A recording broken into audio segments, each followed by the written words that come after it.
Good afternoon, everyone. Now is the time for Legal and Finance Committee. It is December 11th, 2019 at 12:30 p.m.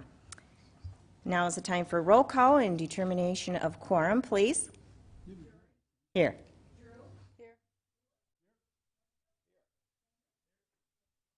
Thank you. And now if I could have a motion to adopt the agenda. We have a motion by Richie Nordstrom, second by Darla Drew. All in favor say aye. Aye. All opposed, same sign. Motion carries. Now is the time for members of the public to discuss or express concerns to the council on any issue not on the agenda. Action will not be taken at the meeting on any issue not on the agenda, except by placement on the agenda by unanimous vote of the council members present. I do not see any public comments, so we will close public comment and go on to consent items number 1 through 15. Are there any members that would like, of the dais, that would like to pull anything 1 through 15? The chair recognizes Richie Nordstrom. Thank you, Madam Chair. Item 14, please. Thank you. Any others? Madam Chair, could we chat a little bit about or discuss a little bit more about number 3? So we will pull 3 and 14? Yes. Okay. Do I have a motion to approve 1 through 15 with the exception of 3 and 14? So moved. Second. Okay, we have a motion by Lewis, second by Lehman. All in favor say aye. Aye. All opposed, same sign. Motion carries. We'll now move on to item number 3. We do have a public comment speaker request form for number 14, and is it okay if we just address that when we get to 14? We'll discuss number 3 first, and then we'll go to 14. I'm number 8. She's number 8. Oh, number 8. Okay. So we do have a speaker request on number 8. So if you would like to come forward and identify yourself. We've already approved it. Well, I'm going to let her speak. I know. Good afternoon. I'm Tracy Hansen. I'm a partner with Cato Thorstensen, and the partners with the firm would just request that the committee consider leaving and keeping $200,000 worth of audit services locally. In doing so, you would also save the taxpayers of Rapid City $24,000 or nearly $24,000. I understand that the recommendation came from finance based on the concept of auditor rotation. That is one factor to consider when reviewing auditor proposals, but it is not required. Our professional standards require us to maintain professional skepticism and objectivity, and we maintain those professional standards. And we've provided the city with quality services over the last several years, and we would continue to do so in the future. So I appreciate your consideration and your time. Thank you. Thank you. And it will still be on the agenda Monday night, and maybe one of the council members would pull it Monday night. Can we revisit that item? I'd like to see it pulled for this meeting. We can revisit things. Can we revisit that, I'd like to revisit it now and have amend the motion to have item 8 include discussed. number 8? So you would want to go back and pull item 8 off the, Right. sure. Sure. Okay. So could I have a motion to amend the consent items and include number 8? So moved. Okay, so we have a motion by Darla Drew and a second by Richie Nordstrom. All in favor of including number 8 to be pulled from consent, say aye. Aye. All opposed, same sign. Motion carries. So we will discuss. There might stand by. You might have questions. So let's go on to item number 3, which is to authorize the mayor to create a home rule charter committee. And the chair will recognize Richie Nordstrom, please. Thank you, Madam Chair. Just a little bit of a clarification. Let me rewind here a little bit to make the motion to authorize the mayor to create Home Rule Charter Committee. If I get a second to retain the floor. Okay, go ahead. Thank you. I just need a little bit of clarification on the mayor's letter that had the 3 different options on it. He gave us choices. It appeared to me that he gave us choices to review, and I was just wondering if someone had an idea about which option we were going to go with. And I prefer option 3, if that needs to be part of the motion, or how does that work? Just a little bit more clarification. Does that go to Joel, or who gets this? Do you have any insight on that, Mr. Landine? Well, I've had some conversations with the mayor about it. I haven't been authorized to speak for the mayor, and I don't know if he's available right now, or maybe we'd continue it till Monday night. But my impression was that option 3 with the combination where I think he would ask each of the council members to identify some people from their wards, and then I think where he would make a couple of appointments of maybe some experts, depending on what the recommendations of the council were, because obviously some of the people you recommend may cover some area of expertise, but I think the idea is to have a nice combination of both people that maybe have some expertise or some experience that would make them valuable, as well as a cross-section of the community. I guess I don't know where to go next. I think what I'll do right now, without thinking this through a little bit further, is just wait until Monday night to see if we need a choice of different options on this, because as Mr. Landine stated, it's my preference as well is option number 3. So if that's the consensus, let's approve this and then have a further discussion Monday evening. I yield. Okay, thank you, Mr. Nordstrom and Mr. Landine. So we have a motion by, I'm sorry, let's go to Darla Drew. Thank you. I guess it's just a comment in looking at this and to make it known to the public that this is a transparent effort, that we'll be looking for members of the community to give input on the home rules as it goes forward. And we'll be looking at our own wards to find people that will fill these positions. So that's a really great opportunity for people who are interested in how we go forward with our governance to be involved in that, that question and answer. Thank you. Okay, seeing no further comments, we have a motion by Nordstrom, second by Lewis. All in favor, say aye.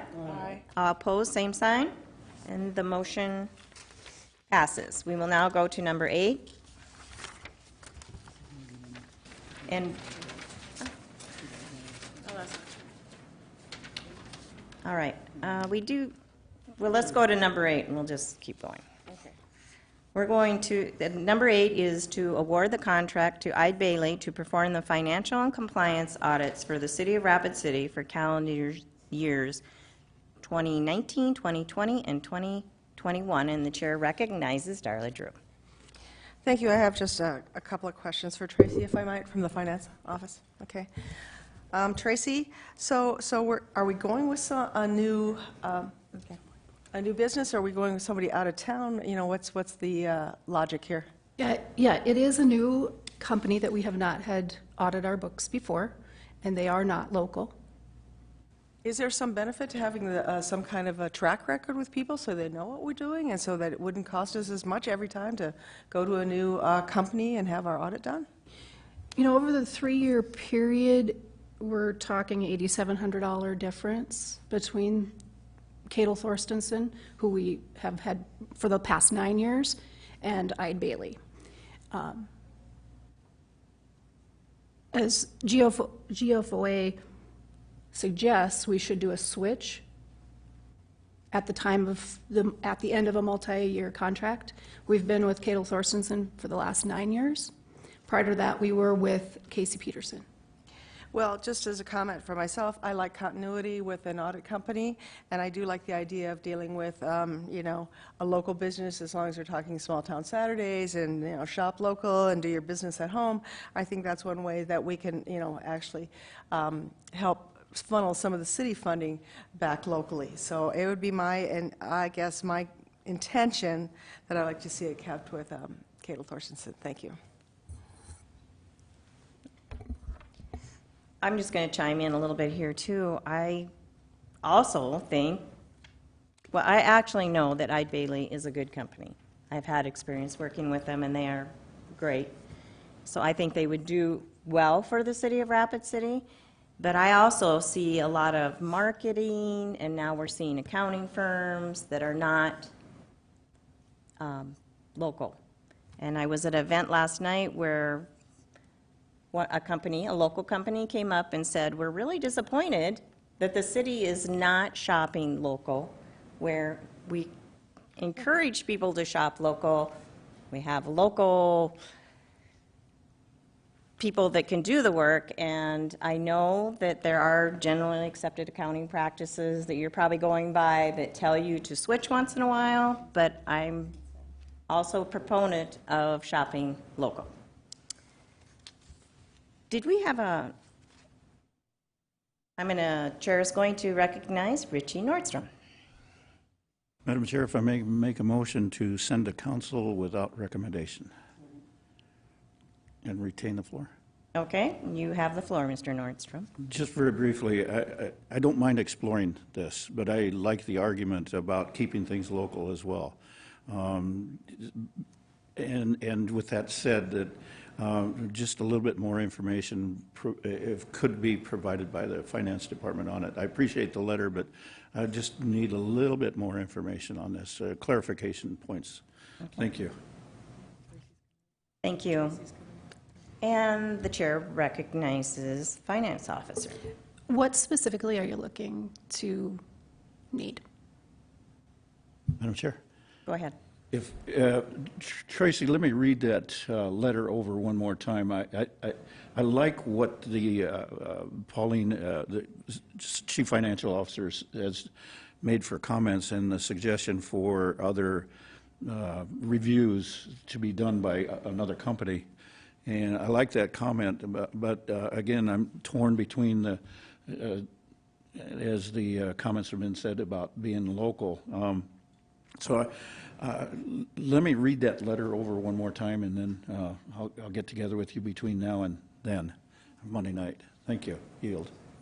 All right, we have a motion to send this to council without recommendation by Nordstrom, second by Lewis. All in favor, say aye. Aye. All opposed, same sign, and the motion carries. We will now move on to item 14, authorize the mayor and finance officer to sign the... Didn't we pull 14? We pulled 14. It's okay. That's okay. Keep me in line here. The professional services agreement for the upgrade to the TranKit permitting software and related programs with Central Square Technologies in the amount not to exceed $148,740, and the chair recognizes Mr. Nordstrom. Thank you, Madam Chair. Let me make a motion to authorize the mayor and finance officer to sign this professional service agreement. If I get the second, retain the floor. Okay, go ahead, Mr. Nordstrom. Thank you. This goes to Mr. Young, if that's, please. Mr. Young, can you give us a little summary about what this tracking system is and how it works? Because what I've been able to gain experience with it is, and the upgrades that's going along with this looks pretty fantastic. So, and then I'll see if I've got some other comments for you after that. Sure. So the TranKit permit system has helped us to get from the dark ages of just paperwork with permitting to a very organized program online. Well, not online yet. That's the upgrade that we're looking for, so that we can put this online. We can receive and do permitting online. We can receive plans digitally online or otherwise received digitally, so that we can really make our whole service more efficient and effective. So what we had put into place in 2011 or by 2012 was the basics of this TranKit program. But even at that time, we had not achieved the full upgrade level that was available. And since we've gone so far down the road with that, there's big concern about how much longer they're going to be able to maintain our current program, since they're not working with that or selling it any longer.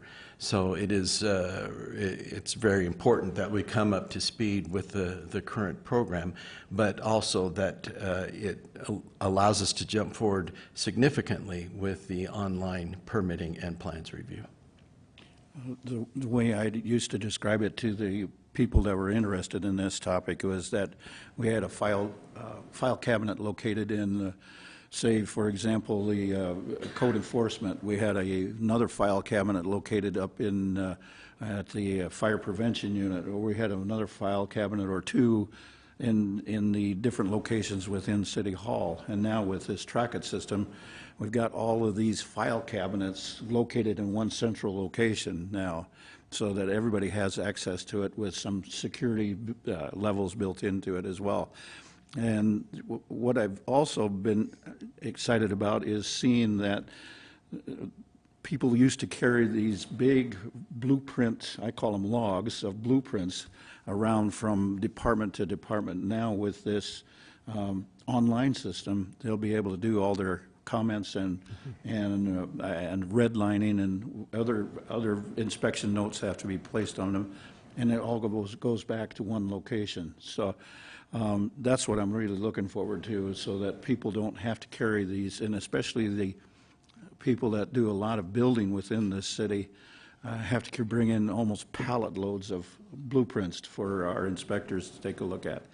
Am I leaving something out? Because this looks like a fantastic system to go through. I think that's good. I think the main point is we're saving trees and we're saving time and money. And money, yes. Thank you. I yield. Okay, we have a motion on the floor by Nordstrom, second by Lewis. All in favor say aye. Aye. All opposed, same sign.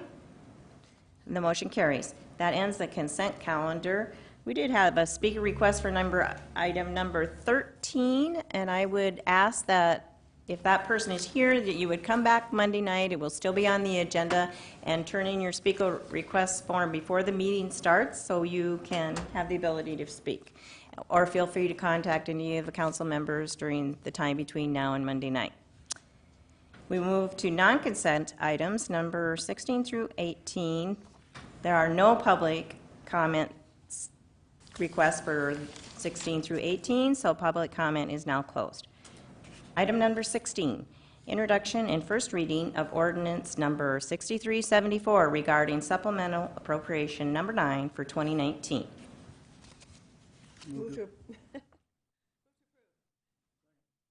Okay, we have a motion by Drew, second by Lewis. All in favor say aye. Aye. All opposed, same sign. Motion carries.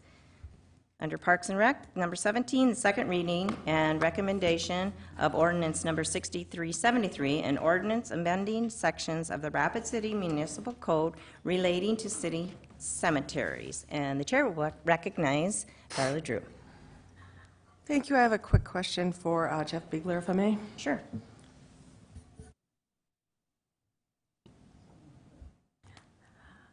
Jeff, I know I might have too many questions about this, but anyway, what do we do about registering and tracking cremains in perpetuity? Do we have a system? Is it files? How do we do it? We do. We have a pretty comprehensive electronic record-keeping system called Stone Orchard Software, which keeps track of all of our burials. We've entered all the historical information into it, so we've got all that information as well as everything going forward, so we have an accurate record of everybody who's buried there. And that includes the ossuary where the cremains are mixed? That is correct. Okay. So, yeah, that's, becoming a very popular option these days, and I think that we'll see more of that, so I just want to make sure we have some kind of records. Thank you. Thank you. And the chair recognizes Richie Nordstrom. Thank you, Madam Chair. A question for Mr. Bigler, please. Jeff, just a clarification on the software or the electronic media that you're using. Or it's a database, is that correct? Correct. And is that going to be stored on the city server? That's a good question. I didn't know if it was going up to the server No. or it was going onto the cloud. It or- is not cloud-based at this time. It's not? No, it is not. Okay, okay, all right, very good, thank you. If there are no other discussion, I would look for a motion. We have a motion to approve by Lehman and a second by Lewis. All in favor, say aye. Aye. All opposed, same sign. Motion carries. Number 18, introduction and first reading of ordinance number 6370, an ordinance to revise the composition of the Downtown Business Improvement District Board by amending section 3.25.060 of the Rapid City Municipal Code. Move to approve. Second. We have a motion by Drew and a second by Lewis. All in favor, say aye. Aye. All opposed, same sign. Motion carries. We have a motion by Nordstrom to adjourn and a second by Drew. All in favor, say aye. Aye. Opposed, same sign. Thank you for coming. Feel free to come back Monday night, and thank you.